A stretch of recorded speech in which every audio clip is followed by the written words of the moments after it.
Hello everyone, welcome back to BCom simplified. आज हम start कर रहे हैं unit 2 internal control and audit procedures. ये unit exam point of view से बहुत इंपॉर्टेंट है और साथ ही हमें बताता है कि ऑडिट प्रैक्टिकली कैसे कंडक्ट होता है। तो वीडियो को एंड तक देखिए क्योंकि यहाँ से direct theory plus practical concept दोनों क्लियर होंगे। एक बार हम इसका ओवरव्यू ले लेते हैं कि इस यूनिट में हम कौन कौन से टॉपिक्स पढ़ने वाले हैं। First, audit planning and documentation. Second, audit evidence. Third, audit sampling. Fourth, internal check.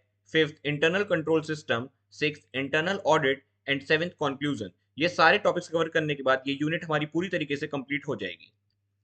तो सबसे पहले बात करते हैं ऑडिट प्लानिंग की। ऑडिट प्लानिंग का मतलब होता है ऑडिट स्टार्ट होने से पहले एक प्रॉपर स्ट्रेटेजी बनाना। इसमें ऑडिटर डिसाइड करता है ऑडिट का क्या स्कोप होगा, कौन से एरिया ज़्यादा रिस्की हैं और ऑडिट कैसे एफिशिएंटली कंप्लीट होगी।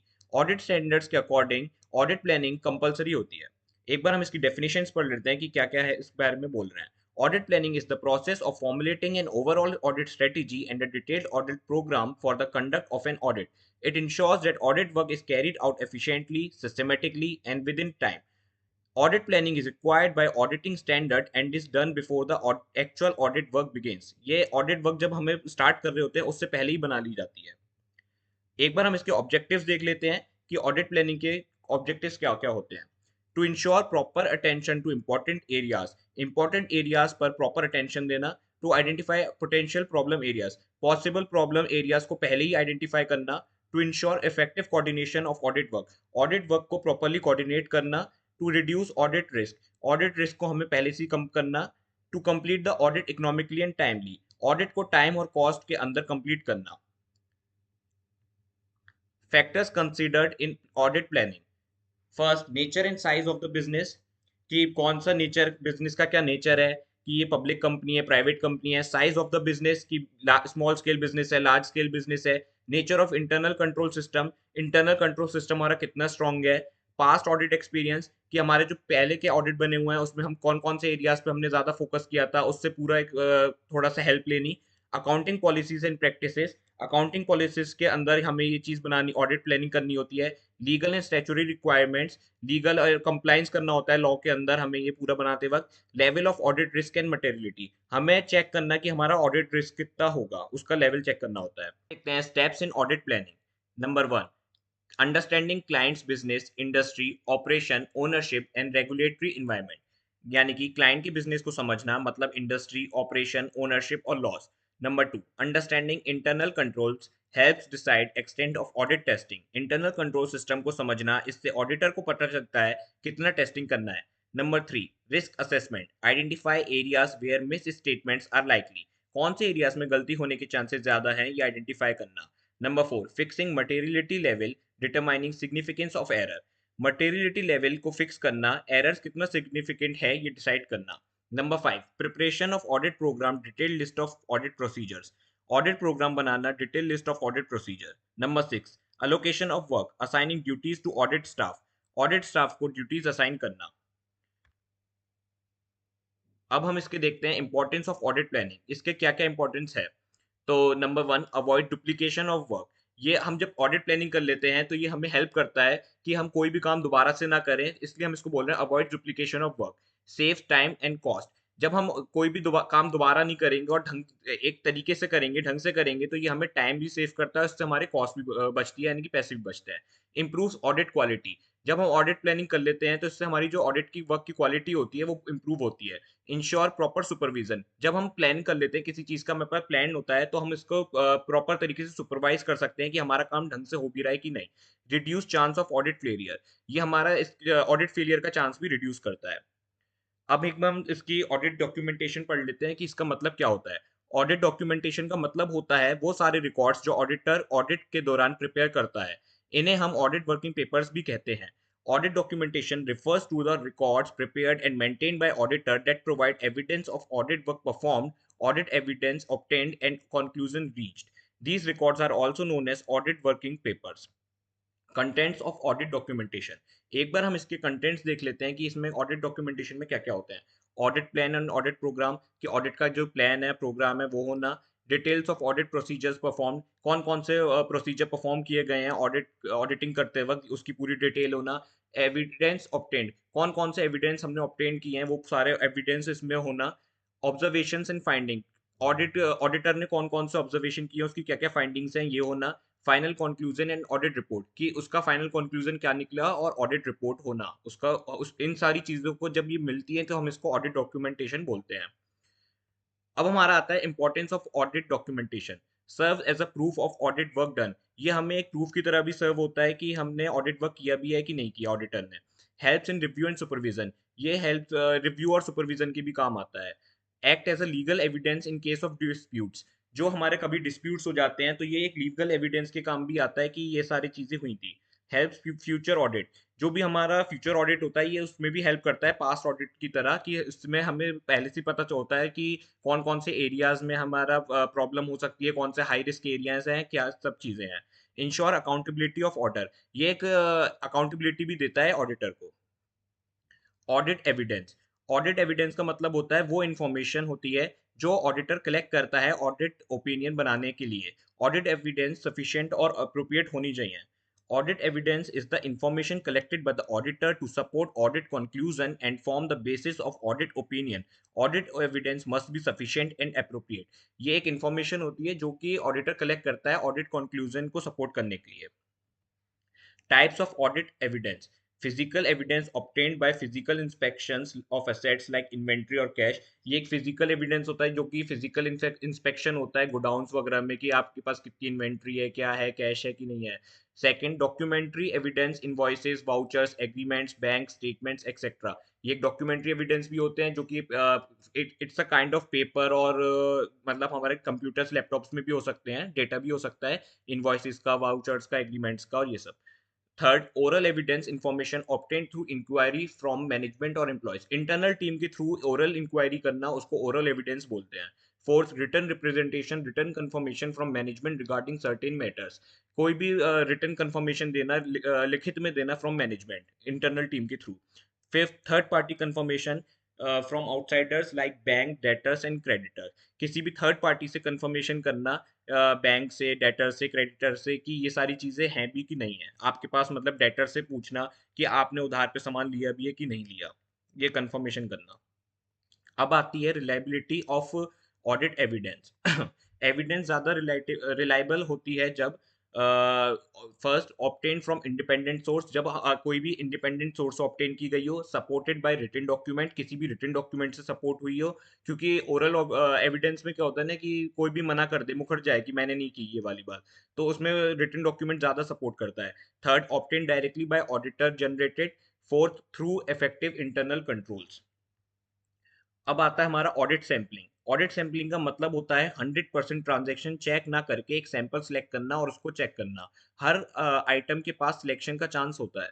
Audit sampling is the application of audit procedures to less than 100% of item in an account balance or class of transaction such that each unit has a chance of selection. Need for audit sampling, अब इसकी हमें क्यों जरूरत पड़ती है audit sampling करने की। First, large volume of transaction, किसी भी बड़ी कंपनी होती है उसमें बहुत सारे लार्ज वॉल्यूम्स में ट्रांजेक्शन होती हैं, तो ये एक इम्पॉसिबल टास्क होता है कि प्रैक्टिकल वर्क नहीं होता कि किसी सारी ट्रांजेक्शन को चेक करना है, इसलिए हम कुछ पर्टिकुलर इंपॉर्टेंट ट्रांजेक्शन को चेक करते हैं। इसको इसलिए हमें नीड फॉर ऑडिट सैम्पलिंग होती है। Second, time and cost constraints, ये हमारे टाइम और कॉस्ट को भी बचाता है, उसकी भी हमारे पास लिमिटेड होती है, इसलिए ये ऑडिट सैम्पलिंग जरूरी होती है। Third, practically difficult of checking all record, जैसे मैंने आपको पहले बताया कि ये प्रैक्टिकल वर्क नहीं है सारे रिकॉर्ड्स चेक करना। अब आता है types of audit sampling. First, statistical sampling based on probability theory, ये एक प्रोबेबिलिटी थ्योरी पे बेस्ड होता है। Second, includes random sampling and stratified sampling. Third, results are measurable and objective, इसके जो रिजल्ट्स होते हैं वो मेजरेबल होते हैं और ऑब्जेक्टिव होते हैं। Second types of sampling, non statistical sampling. First, based on auditor's judgement, ये एक ऑडिटर जजमेंट पे बेस्ड होता है। और second, includes judgement sampling and convenience sampling. Advantages of audit sampling, save time and cost, जब हम सैम्पलिंग कुछ एक छोटे से पर्टिकुलर ट्रांजेक्शन से की जाती है तो इससे हमारी टाइम और कॉस्ट दोनों बचती हैं। प्रैक्टिकल एंड एफिशिएंट होती है। सूटेबल फॉर लार्ज ऑर्गेनाइजेशन होती है, क्योंकि लार्ज ऑर्गेनाइजेशन में ज़्यादा लार्ज अमाउंट ऑफ ट्रांजेक्शन होती है तो उसमें सूटेबल होती है, स्मॉल में तो कम ही होती है, तो उसमें कोई सैम्पलिंग का मतलब नहीं होता।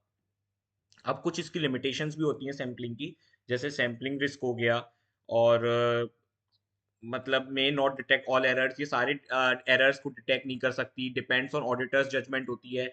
जब हम दूसरा वाला नॉन स्टैटिस्टिकल सैम्पलिंग देखेंगे तो ये ना ऑडिटर्स जजमेंट पे डिपेंड होती है, तो उसमें उसका कुछ भी हो सकता है judgement.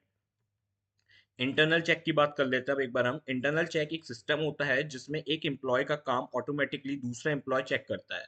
Internal check is a system under which the work of one employee is automatically check by another employee as a part of normal routine work. ये एक इंटरनल चेक सिस्टम एक वो होता है जिसमें ना कोई एक एम्प्लॉय को ड्यूटी लगा दी जाती है कि ये दूसरे एम्प्लॉय की ड्यूटी चेक करेगा कि उसने काम सही किया है कि नहीं किया है। तो इसमें ना काफी सारे एरर्स और फ्रॉड्स होने के चांसेस जो होते हैं वो कम भी हो जाते हैं। ऑब्जेक्टिव्स ऑफ इंटरनल चेक, इसके क्या क्या ऑब्जेक्टिव है? Prevention of errors and fraud, ये एक एरर और फ्रॉड होने से बचाता है। प्रॉपर डिवीजन ऑफ वर्क, ये एक प्रॉपर डिवीजन ऑफ वर्क के लिए ज़रूरी होता है। एफिशिएंट यूज ऑफ स्टाफ, इससे स्टाफ का जो भी होता है वो अच्छे से यूज कर सकते हैं हम स्टाफ को। रिडक्शन इन क्लरिकल मिस्टेक्स, जो भी हमारी क्लरिकल मिस्टेक्स होती हैं वो उसको रिड्यूस कर सकता है, क्योंकि एक के बाद दूसरा चेक करता है, दूसरे के बाद तीसरा चेक करता है, तो उसमें कहीं ना कहीं मिस्टेक्स पकड़ी जाती हैं। Essential element of internal check, proper allocation of duties, इसमें जो भी ड्यूटीज होती हैं हमारी प्रॉपरली एलोकेट की जाती हैं। डिवीजन ऑफ वर्क, जो भी डिवीजन ऑफ वर्क होगा वो प्रॉपरली हमें डिवाइड किया जाता है। रोटेशन ऑफ ड्यूटीज, में ड्यूटीज जो होती हैं वो रोटेट होती हैं, एक जना एक ही चीज पे काम नहीं कर सकता। Separation of authority and responsibility, हमारे को ना ये अथॉरिटी और रिस्पॉन्सिबिलिटी को सेपरेट भी करता है। यूज ऑफ प्रॉपर डॉक्यूमेंट, जो हमारे डॉक्यूमेंट होते हैं उसका प्रॉपर यूज करना। अब आता है हमारा इंटरनल कंट्रोल। इंटरनल कंट्रोल एक ब्रॉडर कॉन्सेप्ट है जो internal check, internal audit and बाकी कंट्रोल मेजर्स को इंक्लूड करता है। Internal control is a broader concept that includes internal check, internal audit and other control measurable adopted by management to ensure safeguarding of assets, accuracy of records, compliance with law, efficient operation। मतलब internal control इसलिए किया जाता है क्योंकि ताकि हम assets को save कर सकें, रिकॉर्ड जो हमारा वो एक्यूरेट हो, कंप्लाइंस विद लॉ हो, लॉ के अंदर सब चीज़ की गई हो, और एफिशिएंट ऑपरेशन किए गए हो। अब आता है हमारा objectives of internal control. First, protection of assets, assets को बचाना। Accuracy and reliability of accounting records, accurate होना हमारे accounting records. Third, prevention and detection of frauds, frauds को प्रिवेंट करना और मतलब डिटेक्ट करना और उसको प्रिवेंट करना कि आगे वो नहीं हो। Operational efficiency. Fifth, compliance with laws and policy, सारे लॉज और पॉलिसीज के अंदर हमारी ये चीज़ें की गई हैं, ऑडिट वर्क किया गया है कि नहीं किया गया। अब आता है हमारा component of internal control. First, control environment. Second, risk assessment. Third, control activities. Fourth, information and communication. Fifth, monitoring. ये सारे हमारे कंपोनेंट्स होते हैं इंटरनल कंट्रोल के। Limitation of internal control, human error, कोई भी हमारा ह्यूमन एरर हो सकता है करते वक्त हमारा ऑडिट वक्त, तो इसलिए हम इस ये लिमिटेशन होती है। Collusion among employees, management override, cost consideration, ये सारी हमारी लिमिटेशंस होती हैं इंटरनल कंट्रोल की। अब आता है हमारा इंटरनल ऑडिट। इंटरनल ऑडिट एक इंडिपेंडेंट एक्टिविटी होती है ऑर्गेनाइजेशन के अंदर जो इंटरनल कंट्रोल और परफॉर्मेंस को रिव्यू करती है। Internal audit is an independent appraisal activity within the organization undertaken to review internal control, operation and performance। ये मतलब हमारे जो भी ऑर्गेनाइजेशन के अंदर जो हमारे एम्प्लॉयज होते हैं वो ही करते हैं कि वो एक रिव्यू करते हैं हमारी इंटरनल कंट्रोल, ऑपरेशन और परफॉर्मेंस सही हुई है कि नहीं हुई है। अब आते हैं हमारे objectives of internal audit. Evaluate internal control system, हमारा इवेल्युएट करना इंटरनल कंट्रोल सिस्टम को। Detect and prevent error and fraud, detect करना हमारा किस डिपार्टमेंट में एरर और फ्रॉड हो रहा है और उसको प्रिवेंट करना। Improve operational efficiency, assist management in decision making, ये डिसीजन मेकिंग में भी हेल्प करता है मैनेजमेंट को। Function of internal audit, review accounting system, verify assets and liability, check compliances with policies, suggest improvement. अब इसके क्या क्या फंक्शन होते हैं इंटरनल ऑडिट के, कि अकाउंटिंग सिस्टम को एक बार रिव्यू करता है, वेरीफाई करता है हमारे एसेट्स एंड लाइबिलिटी की कि ये ढंग से इनकी वैल्यूएशन सही लगाई है कि नहीं लगाई है, और ये है भी कि नहीं है। और ये चेक करता है कि हमारी जो भी लॉ और पॉलिसी के अंदर ये काम इंटरनल ऑडिट किया गया है कि नहीं, और ये इम्प्रूवमेंट हमें सजेस्ट करता है कि आगे क्या क्या हम इम्प्रूवमेंट कर सकते हैं। अब आता है हमारा एडवांटेजेस ऑफ इंटरनल ऑडिट। ये स्ट्रेंथ करता है हमारे इंटरनल कंट्रोल को। Early detection of irregularities, improves efficiency, reduce burden of external audit।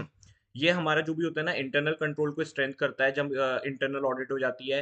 ये अर्ली डिटेक्शन बता देता है कि कोई भी हमारी फ्रॉड या एरर होने वाले हैं। हमारी एफिशिएंसी इंप्रूव करता है, और ये जो एक्सटर्नल ऑडिट होता है, ऑडिटर का जो काम होता है वो उसका भी बर्डन रिड्यूस करता है।